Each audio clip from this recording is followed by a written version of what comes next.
అది కూడా ముష్టి 24 సీట్ల కోసం కాపుల ఆత్మగౌరవాన్ని చంద్రబాబు నాయుడు గారి కాళ్ళ దగ్గర తాకట్టు పెట్టడం అనేది జీర్ణించుకోలేకపోతున్నారు. అలాగే పవన్ కళ్యాణ్ మీటింగ్లో సీఎం సీఎం అని అరిచే ఆ పిచ్చి జన సైకోలకి ఈరోజు ఆ తల ఎక్కడ పెట్టుకోవాలో కూడా అర్థం కాని పరిస్థితి. ఎందుకంటే పవన్ కళ్యాణ్ అనేవాడు ఎప్పుడూ కూడా పొలిటికల్ లీడర్గా పనికిరాడు. అతనికి రాష్ట్రం మీద అవగాహన లేదు, ప్రజల మీద ప్రేమ లేదు, పార్టీ కార్యకర్తలు నాయకుల మీద గౌరవం లేదు అన్న విషయం నేను అనేక సందర్భాల్లో చెప్పాను.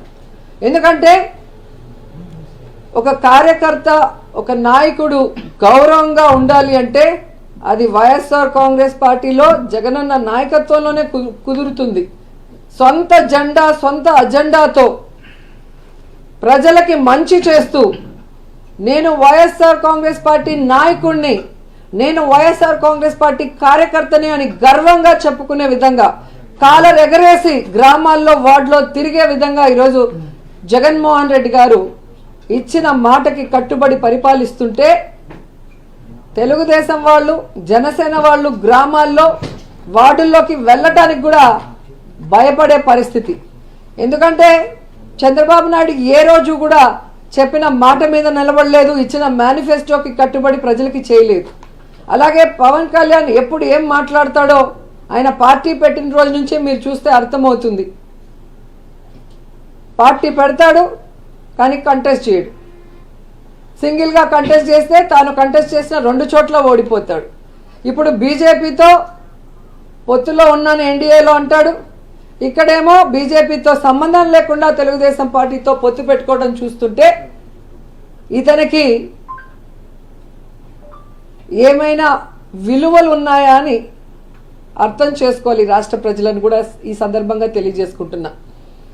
ఈ మధ్యగా చంద్రబాబు నాయుడు గారు కోర్టులో అన్నాడు, నాకు హెల్త్ బాగాలేదు, నాకు రెస్ట్ కావాలి అని. నిన్న కుప్పంలో భువనేశ్వరమ్మ చెప్పింది, మా ఆయనకి రెస్ట్ కావాలండి, ఆయన పని అయిపోయింది అని. సో 2024 ఎన్నికల తర్వాత చంద్రబాబు నాయుడుకి పవన్ కళ్యాణ్కి పాలిటిక్స్ నుంచి శాశ్వతంగా రెస్ట్ ఇవ్వడానికి ఆంధ్రప్రదేశ్ ప్రజలు సిద్ధంగా ఉన్నారు అన్న సంగతి తెలియజేసుకుంటున్నా.